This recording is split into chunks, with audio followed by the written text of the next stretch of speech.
Support కూడా ఏఐని use చేసి కస్టమర్ సపోర్ట్ ప్రొవైడ్ చేయొచ్చు. బట్ ఏఐని యూజ్ చేసి కస్టమర్ సపోర్ట్ని ప్రొవైడ్ చేస్తే కొంచెం మనీ అవుతుంది.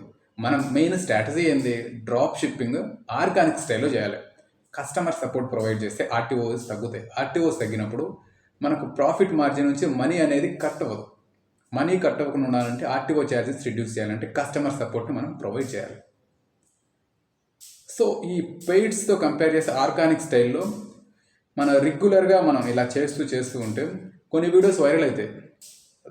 థౌజండ్స్లో కామెంట్స్ వస్తాయి, అంటే ప్రోడక్ట్ లింక్ కోసం. అలా వచ్చినప్పుడు సేల్స్ ఆటోమేటిక్ జనరేట్ అవుతుంది. నువ్వు ఒక ప్రోడక్ట్ని మంచిగా ఎడిట్ చేసి అప్లోడ్ చేస్తే అది ప్రోడక్ట్ మంచిగా ఉంటే ఆటోమేటిక్గా సేల్స్ జనరేట్ అవుతుంది, పీపుల్స్ మధ్యలోకి వెళ్తుంది. మనము ఇక్కడ ఏ పెయిడ్ యాడ్స్కి మనం మనీ ఇన్వెస్ట్ చేయట్లేదు.